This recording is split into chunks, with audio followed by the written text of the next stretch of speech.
At midnight, my stepfather kicked down my door and attacked me, dislocating my shoulder and breaking bones, while my mother just watched. I begged for help, then collapsed. What happened next left even the police horrified. There are moments in life that rip through everything you thought you knew, moments that burn a scar deep into your soul. For me, it was my 25th birthday, the night my stepfather Frank, a man who had terrorized our family for over a decade, broke into my apartment, dislocated my shoulder, and left me collapsed on the floor, while my own mother just stood there and watched. My story didn't start with that horrifying night, but it certainly changed everything. Growing up, life was calm until I was 8. That's when I lost my dad to aggressive lung cancer. Suddenly, it was just my mom, Diane, and me in our little suburban home outside Boston. Those 4 years were tough. Mom worked 2 jobs, constantly exhausted, but she always carved out time for me.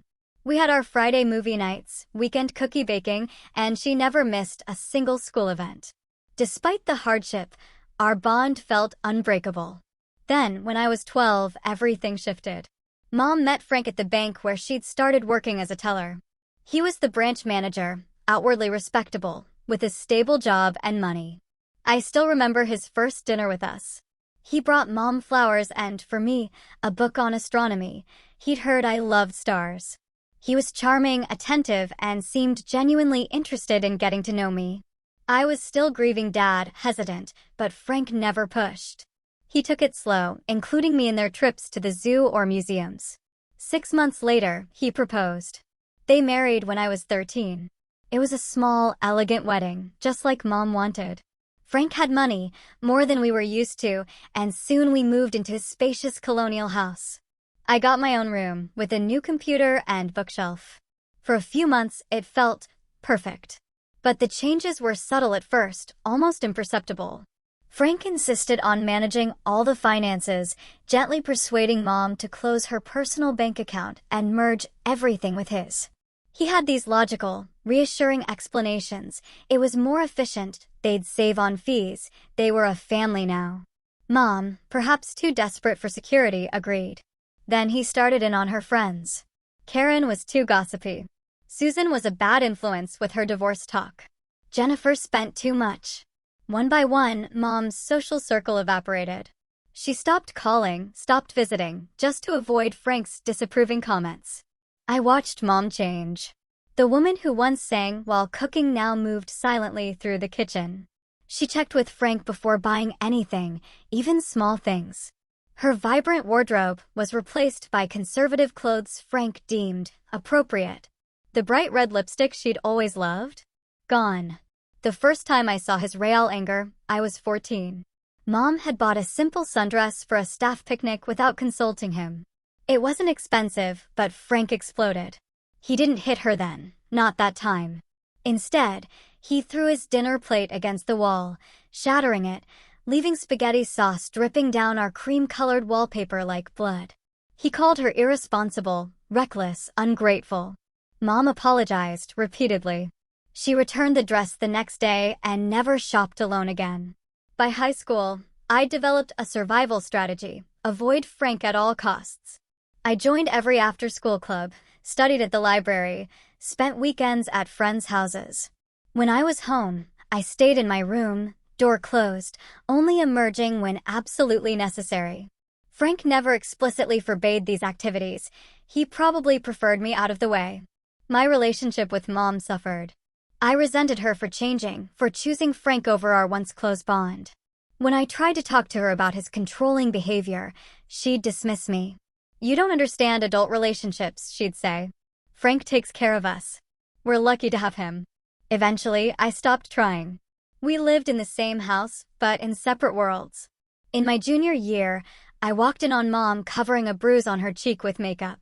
She mumbled about walking into a door in the dark, but her eyes wouldn't meet mine in the mirror. That was the moment I knew, with sickening certainty, that Frank had escalated to physical abuse. I begged her to leave him. She refused, insisting it was a one-time mistake, that Frank was stressed. But I knew better. At 16, I felt utterly powerless to help someone who wouldn't help herself. The next 2 years were a careful dance of avoidance and meticulous planning. I maintained perfect grades, knowing education was my only ticket out.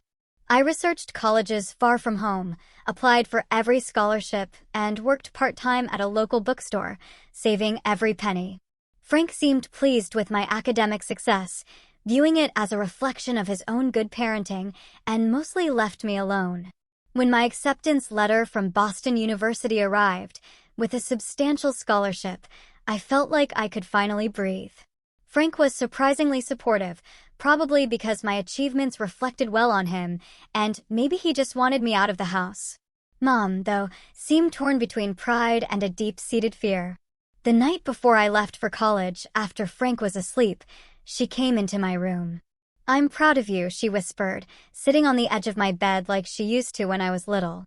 "You're going to do amazing things." There was a mixture of sadness and longing in her voice that twisted my heart. "Come with me," I said impulsively. "We could get an apartment. You could find a job in Boston." She shook her head, that familiar look of resignation settling over her features.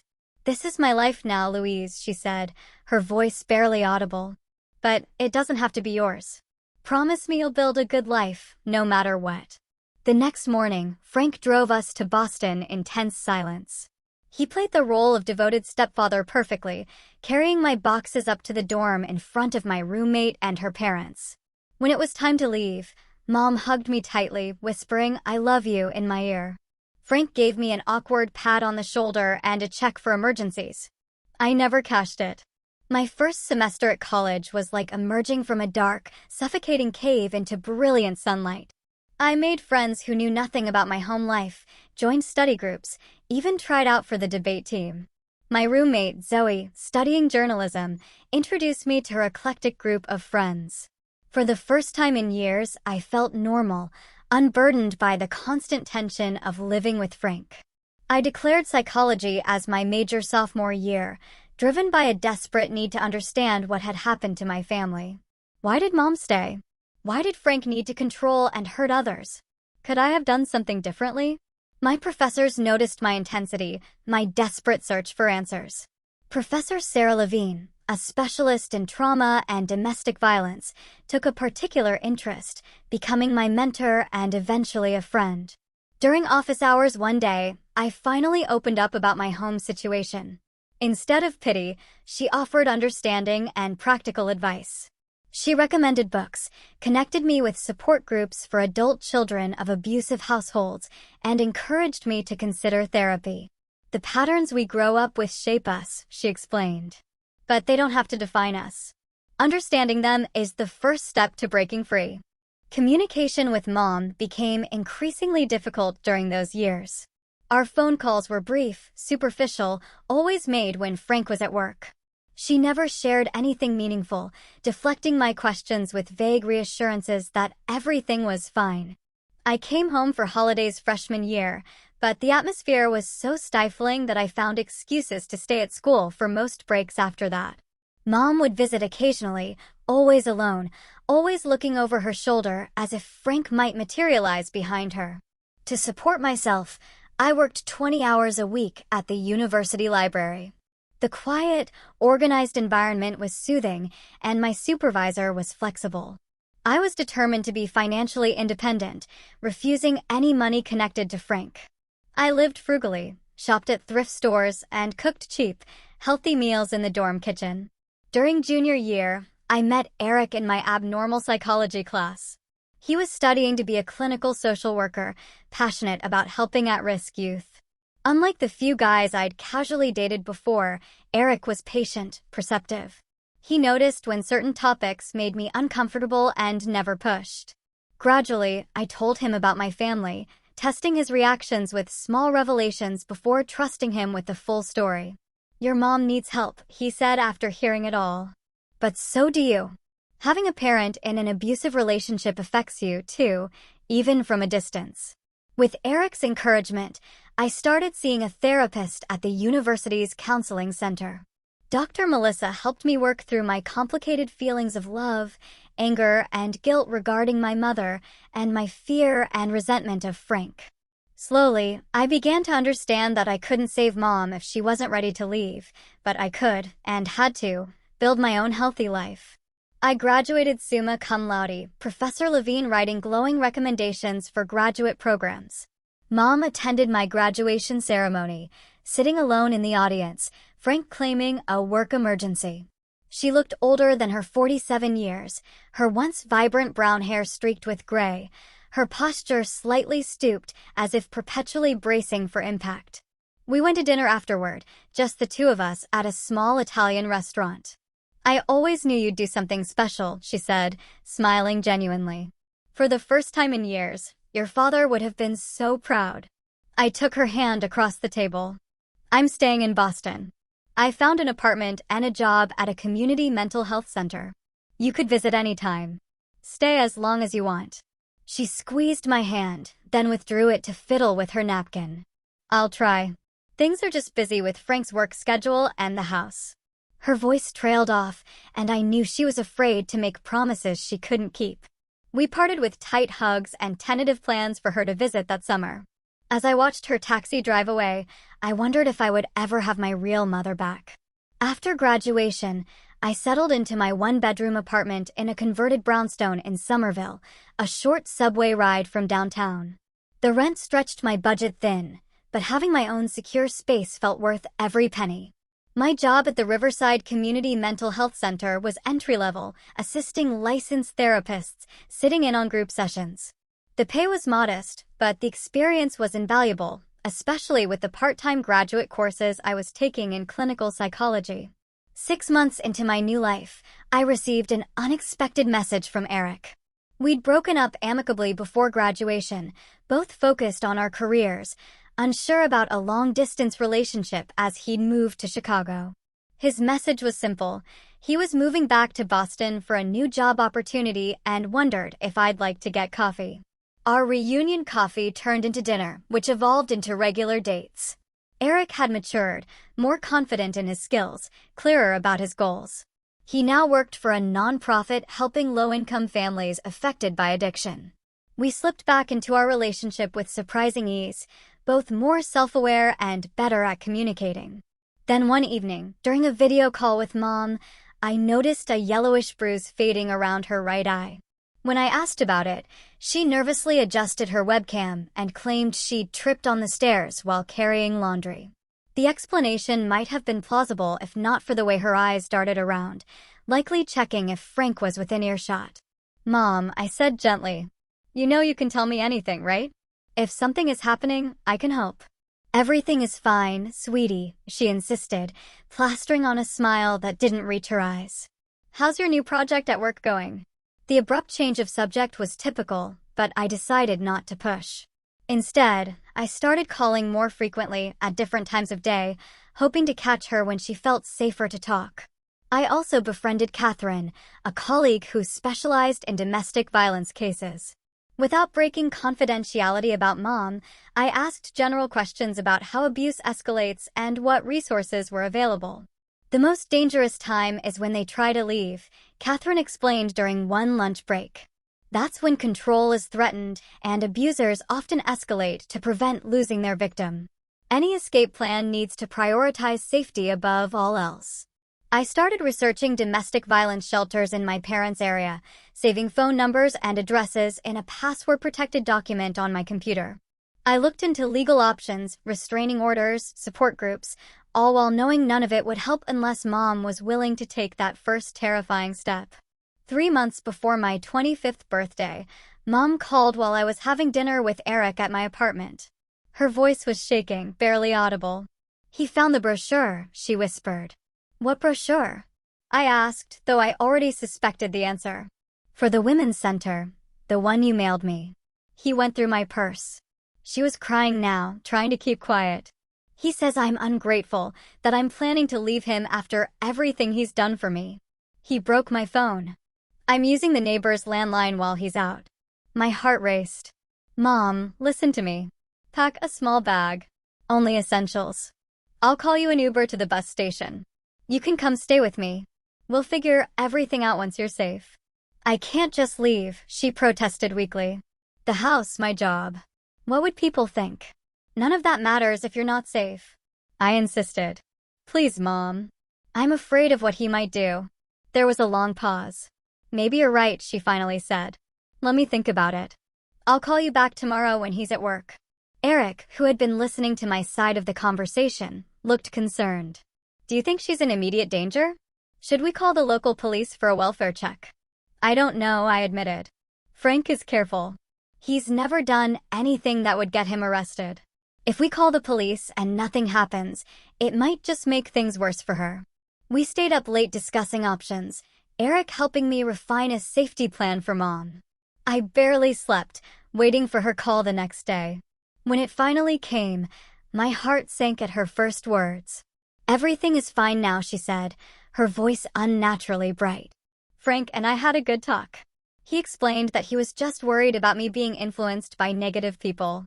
We're going to start marriage counseling. I could hear the lie in every syllable. I could picture Frank standing next to her, monitoring every word. Mom, are you sure? You know you can tell me if. Absolutely sure, she interrupted. Oh, Frank wants to say hello. Before I could protest, his voice came through the speaker, smooth and controlled as always. Louise, how nice to hear you've been keeping in touch with your mother. I hope you're not filling her head with nonsense about our relationship. I just want her to be safe and happy, I replied carefully. She is both those things with me, he said, a subtle threat underlying his pleasant tone. Perhaps you should focus on your own life instead of trying to interfere in ours. Family is sacred, Louise, remember that. The call ended abruptly. Frantic with worry, I contacted the local police department and explained the situation. The officer was sympathetic but explained that without evidence of a crime or direct testimony from my mother, there was little they could do. If she calls and says she's in danger, we'll respond immediately, he assured me. But we can't force help on someone who isn't asking for it. Frustrated and scared, I tried calling Mom repeatedly over the next few weeks, but always got voicemail. The few text messages I received were clearly composed under Frank's supervision, generic updates about gardening projects and community events. As my birthday approached, the knot of anxiety in my stomach grew tighter. Something felt wrong, deeply wrong, but I was powerless to fix it from 200 miles away. My 25th birthday fell on a Friday in late October. The air had turned crisp, leaves crunching underfoot as I walked home from the subway after work. Under normal circumstances, I might have planned a celebration with friends or a romantic dinner with Eric. Instead, I'd agreed to let him take me out the following evening, as he had an unavoidable client emergency that Friday night. I'll make it up to you tomorrow, he promised, kissing me goodbye that morning. We'll have the best belated birthday celebration ever. My colleagues had surprised me with cupcakes and a small gift card at lunch, and throughout the day, birthday wishes trickled in via text and social media.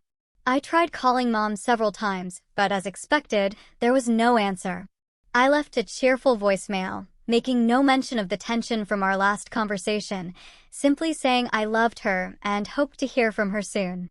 My apartment welcomed me with familiar comfort that evening. Located on the third floor of a well-maintained brownstone, it featured high ceilings, wooden floors, and large windows that let in plenty of natural light. The security was decent, with a main entrance requiring a key fob and solid locks on individual apartment doors. I had made the space my own with secondhand furniture, plants, and framed psychology articles I found particularly inspiring. It was small, but it felt safe, a sanctuary from the chaos of my childhood.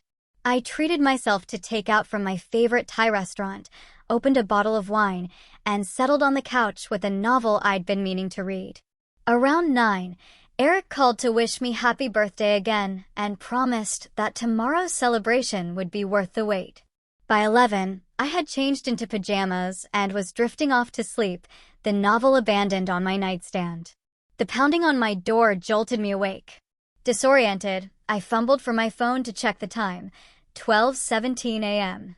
The pounding continued, growing more insistent, interspersed now with a voice I recognized with horrifying clarity. Open this door, Louise. Frank's voice slurred, but unmistakable. I know you're in there.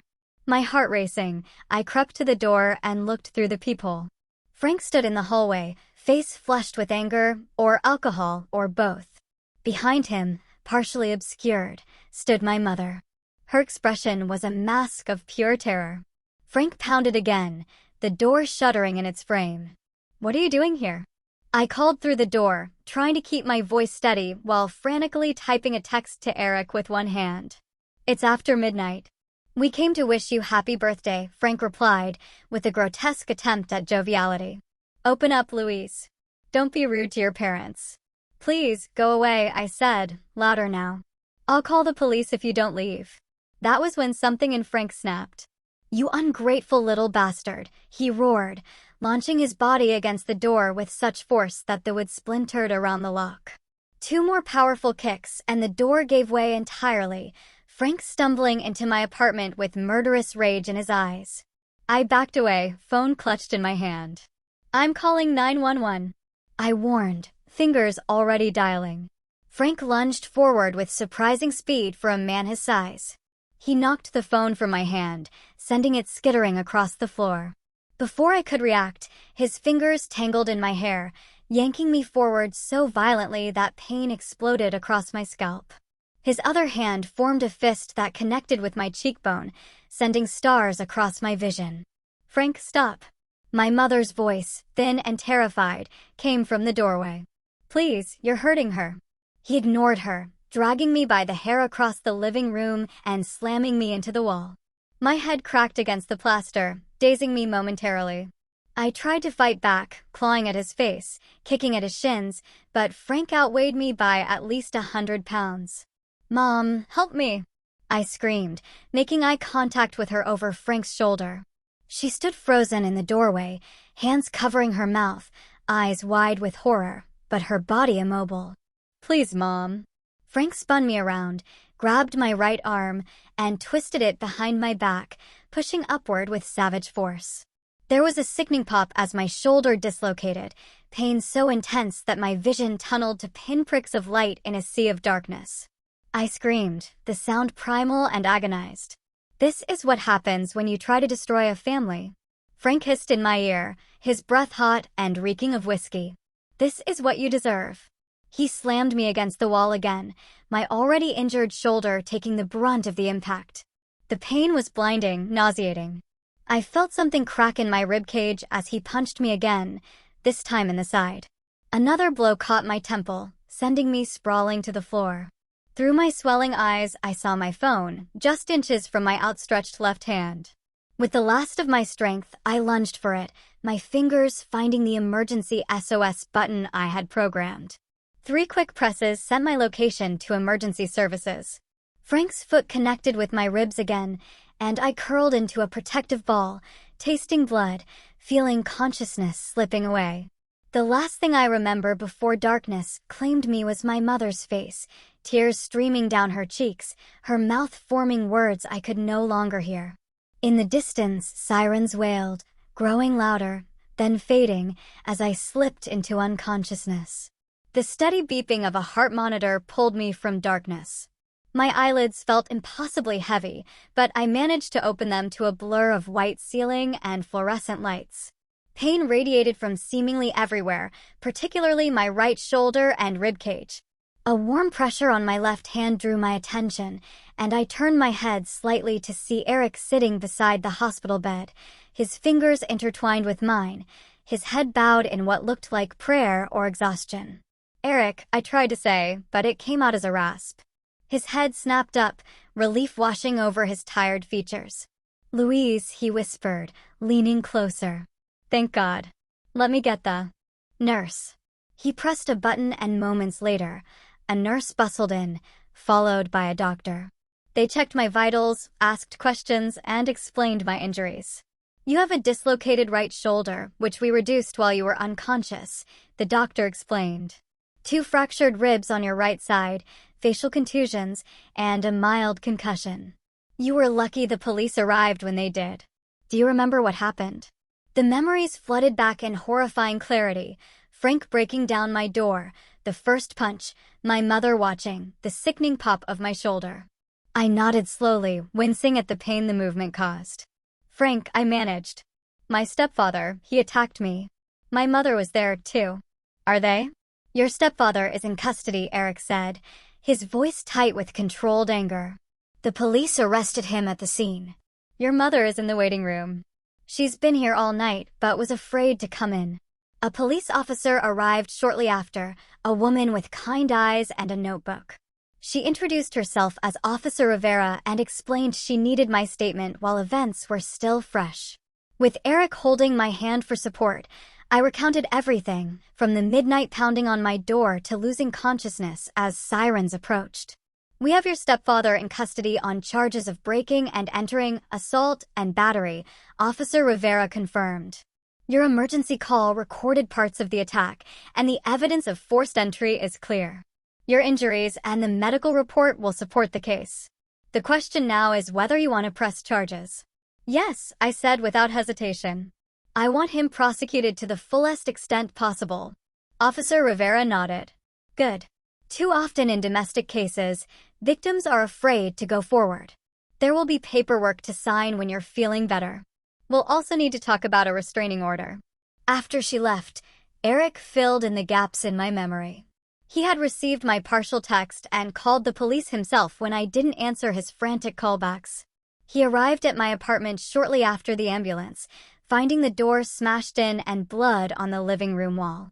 The police had Frank handcuffed in a patrol car and were trying to calm my hysterical mother. She's been a mess, Eric said gently, alternating between crying and completely shutting down. She gave a statement to the police that confirms everything you said. I think she's in shock. I was still processing this information when a soft knock came at the door. My mother stood there, looking smaller than I remembered, her face pale and drawn, dark circles beneath puffy eyes. Can I come in? She asked hesitantly. Eric looked at me questioningly, and I nodded. He squeezed my hand, then stood. I'll get some coffee and give you two some privacy. As the door closed behind him, Mom approached the bed slowly, as if afraid I might send her away. When she saw my face up close, the bruises now turning purple, she covered her mouth with her hand, fresh tears spilling down her cheeks. I'm so sorry, she whispered, her voice breaking. Louise, I'm so sorry. Part of me wanted to turn away, to reject her apology as too little, too late. But the larger part saw what I had missed during our video calls, the haunted look in her eyes, the slight tremor in her hands, the way she flinched at sudden movements. Classic signs of trauma that I had been trained to recognize in others, but had somehow overlooked in my own mother. Sit down, Mom, I said, gesturing to the chair Eric had vacated. She perched on the edge, hands twisting nervously in her lap. I never thought he would hurt you, she said. He threatened to so many times, but I thought it was just talk. I thought if I stayed with him, if I did everything he wanted, he would leave you alone. How long has he been hurting you? I asked, though I already knew the answer. Since about a year after we married, she admitted. It started with pushing, grabbing too hard, then slaps that he would apologize for immediately. Promise never to do again. By the time it got really bad, I was trapped. He controlled all our money, isolated me from friends, convinced me I was worthless and lucky to have him. She took a shuddering breath. He threatened to kill you if I ever left him. Said he would find you no matter where you went. I believed him, Louise. I stayed to protect you, but in the end, I failed anyway. The twisted logic of abuse victims, something I had studied but never fully understood until that moment. My mother had endured years of torment, believing it was the only way to keep me safe, while I had resented her for not leaving. What made him come after me now? I asked. Your birthday card, she replied. You sent a card with a note saying your door was always open for me. Frank found it, went into a rage. He had been drinking all evening, getting angrier and angrier. He kept saying you were trying to steal me away, destroy our marriage. He forced me into the car, said he was going to teach you a lesson. She broke down completely, sobbing into her hands. I should have stopped him. I should have done something. When he started hitting you, I froze.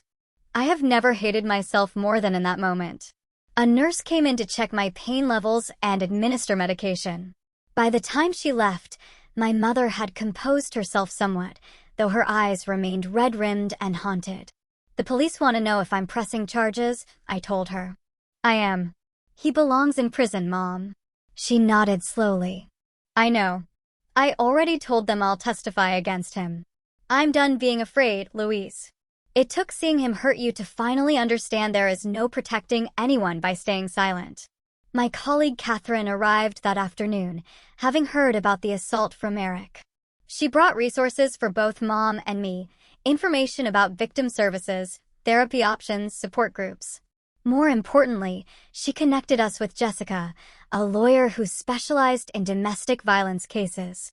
Jessica visited me in the hospital the following day, explaining the legal process ahead. Frank has been denied bail due to the severity of the attack and the flight risk, she informed us. The prosecutor is charging him with multiple felonies. With your testimony and your mother's, plus the physical evidence, we have a strong case. Mom stayed in a hotel near the hospital, visiting daily as I recovered. We talked more openly than we had in years, painful conversations about the past and tentative ones about the future. She agreed to see a therapist who specialized in domestic abuse, the first step in a long healing process for both of us. After 5 days, I was discharged, my arm in a sling, prescriptions for pain management, and appointments for follow-up care.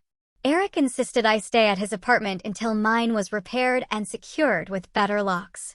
Mom came too, taking Eric's spare room while I took his bed, and he slept on the couch despite my protests. In those first weeks of recovery, as my body slowly healed and the legal case against Frank took shape, Mom and I began the delicate process of rebuilding our relationship. There were moments of tension, of unspoken resentment bubbling to the surface, but also moments of unexpected connection. We were two survivors now, bound by shared trauma, but also by the exhilarating possibility of freedom from Frank's shadow. 3 months after the attack, I stood outside the Suffolk County Courthouse, my hand gripping Eric's tightly. My shoulder had healed enough that I no longer needed the sling, though certain movements still caused pain.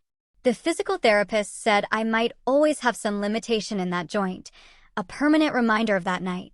The courthouse was imposing with its granite columns and broad steps, designed to intimidate with its grandeur. Inside, the polished marble floors echoed with hurried footsteps, whispered conversations, and the occasional commanding voice calling a case number or name. The air smelled of furniture polish and anxiety. Jessica met us in the lobby, professional in a navy suit, her briefcase bulging with documents. "Are you ready?" she asked, her eyes evaluating my emotional state. I nodded, adjusting the collar of my own suit, chosen carefully to project strength and credibility. As ready as I'll ever be. Mom joined us moments later, having arrived separately from the domestic violence shelter where she had been staying. The weeks of safety and support had begun to transform her. She stood straighter, made eye contact more consistently, spoke with greater confidence. The shelter had connected her with job counseling and helped her start the divorce process.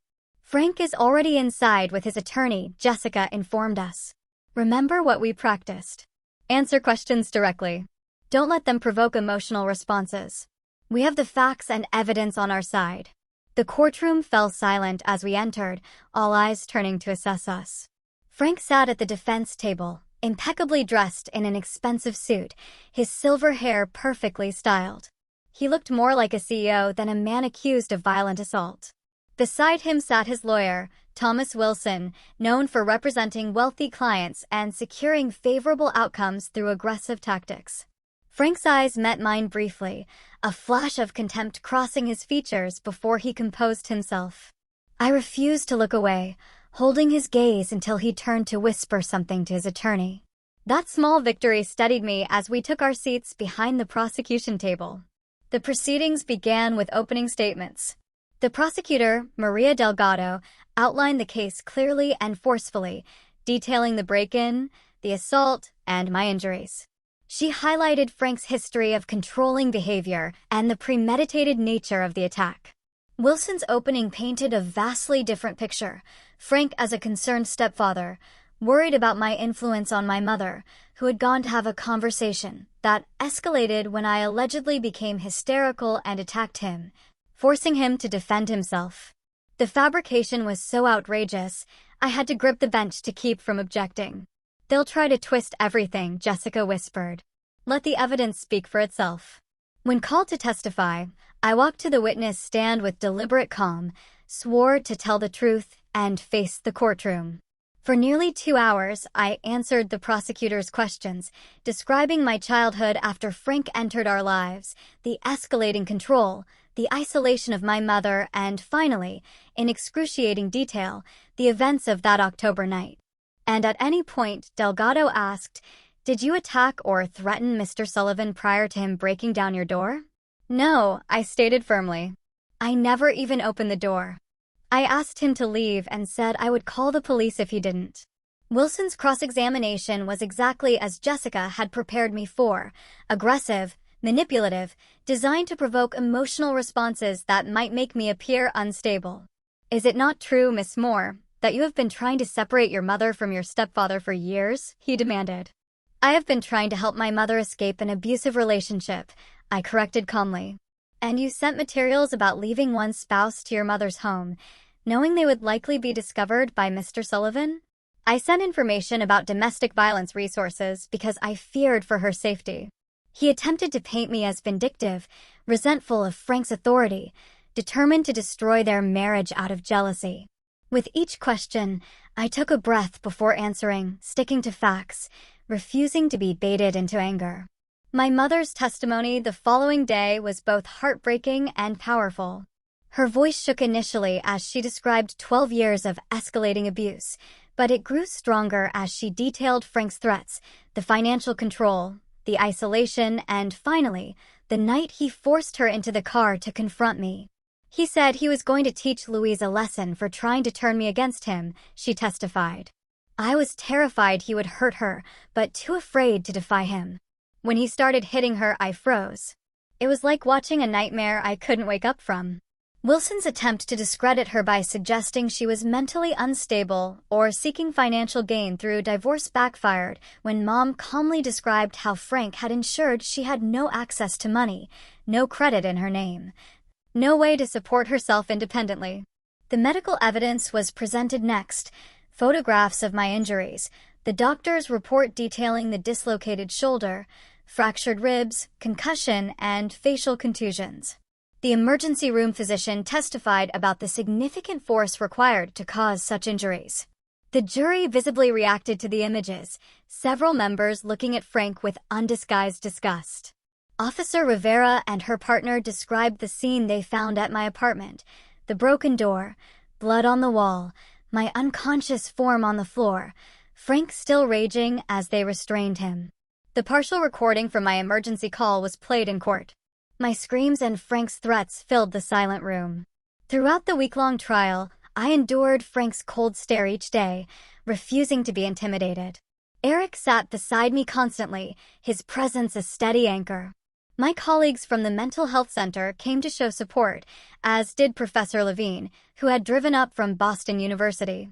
On the final day, during closing arguments, I requested permission to address the court directly. The judge, after conferring with both attorneys, allowed it. Standing before the jury, I spoke from the heart. What happened to me that night was not an isolated incident of rage, but the culmination of years of control and abuse. My stepfather did not just attack me physically. He spent years systematically destroying my mother's sense of self, isolating her from support, convincing her that his abuse was love and protection. Domestic violence thrives in silence and shame. Today, by speaking the truth, my mother and I refuse to be silenced any longer. The jury deliberated for just 2 hours before returning with their verdict. As the four women stood, the courtroom fell completely silent. On the charge of breaking and entering, we find the defendant guilty. On the charge of assault and battery with intent to cause grievous bodily harm, we find the defendant guilty. Relief washed over me so intense I nearly collapsed. Mom gripped my hand, tears streaming down her face. Frank's composed facade finally cracked, his face contorting with rage as the bailiffs approached to take him into custody. At the sentencing hearing 2 weeks later, the judge showed no leniency. "Mr. Sullivan, you have used your position of trust to terrorize your family for years. This court sentences you to 15 years in state prison." As they led Frank away, I felt a weight lift that I had carried for so long.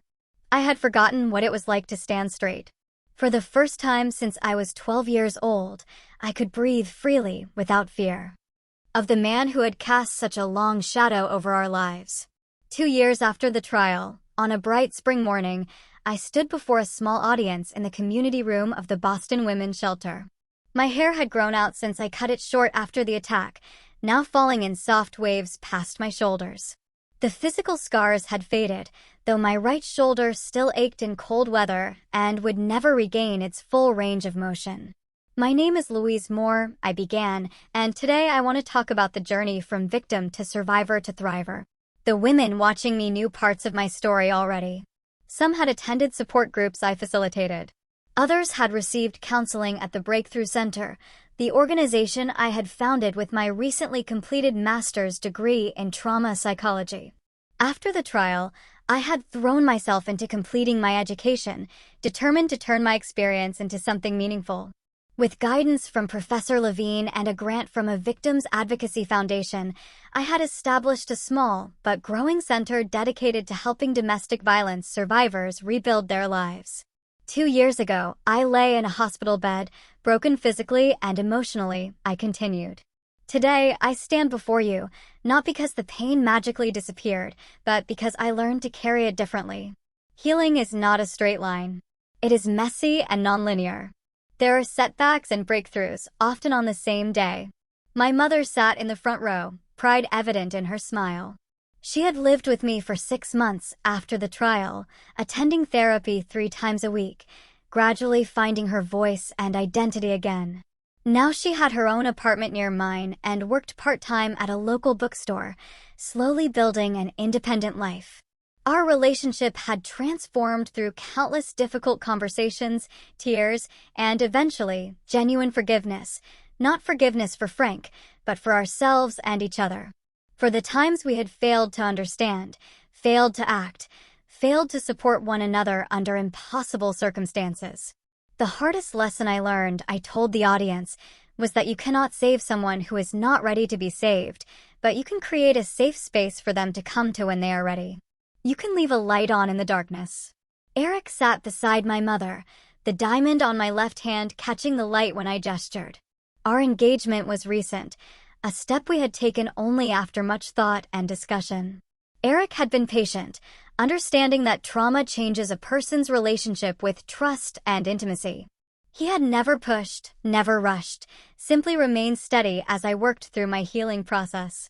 The physical recovery had been challenging. Months of physical therapy had restored most function to my shoulder, though certain movements remained painful. The nightmares had been worse, vivid recreations of the attack that left me drenched in sweat and trembling. With therapy and medication, they had gradually decreased, now occurring only during particularly stressful periods. Trauma lives in the body, I explained to the group. It affects us physically, emotionally, spiritually. Healing must address all these dimensions. I had practiced what I preached, combining traditional therapy with yoga, meditation, and even art classes. Painting had become an unexpected outlet, my amateur attempts at expressing emotion through color and form hanging in my office as reminders of the healing journey. My mother had found her own path to recovery. After decades of having her preferences dismissed by Frank, she had systematically rediscovered herself, her favorite foods, colors, music, hobbies. She had started wearing bright red lipstick again, taken up gardening, joined a book club. Small acts of reclamation that together formed a new identity, one defined by choice rather than fear.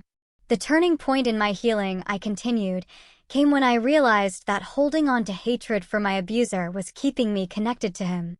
By focusing my energy on anger, I was allowing him to continue controlling my emotional life from prison. True freedom came with letting go, not of accountability, but of the corrosive power of hatred. This had been the most difficult aspect of recovery. The rage had felt righteous, protective, necessary. Learning to release it without minimizing the harm done had taken the guidance of skilled therapists and the support of others who understood from experience. The Breakthrough Center had grown beyond my initial vision. We now offered individual counseling, support groups, career development workshops, and housing assistance. A network of volunteer attorneys provided legal guidance. Former clients returned as peer mentors, creating a community of mutual support. One such success story was Nancy, a woman in her 40s who had attended one of my first public speaking engagements. After 15 years with an abusive husband, she had found the courage to leave, inspired, partly, by hearing my story. Now she volunteered at the center, her accounting skills proving invaluable to clients rebuilding financial independence.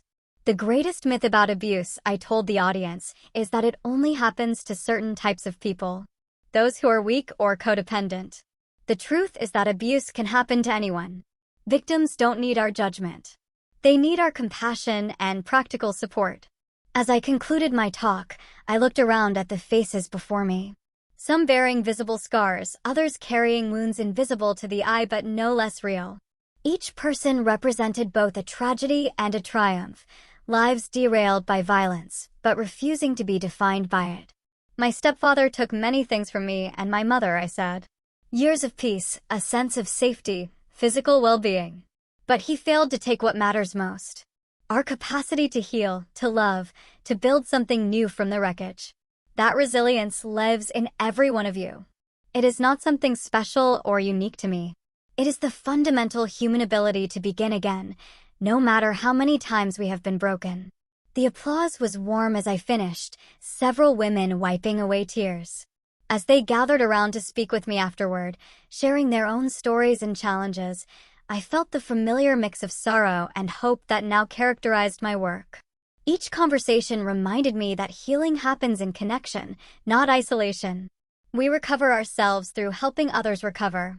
Later that evening, Eric and I hosted a small dinner at our apartment. My mother brought her famous apple pie, Catherine from work came with her husband, and Professor Levine drove up from the university. Surrounded by this chosen family, I reflected on how far we had all come. A toast, Eric suggested, raising his glass. To Louise, whose courage continues to inspire everyone around her. I shook my head, raising my own glass. To all of us. To choosing love over fear, connection over isolation, and hope over despair. Every single day. As conversation and laughter filled the apartment that had once been the site of such violence, I felt the truth of what I had told the women earlier. Trauma changes you permanently. There is no going back to who you were before. But with support, determination, and time, you can build something new and meaningful from the pieces that remain. What happened that night 7 years ago will always be part of my story. But it is no longer the defining chapter. It is simply one part of a much larger narrative about resilience, compassion, and the transformative power of breaking silence.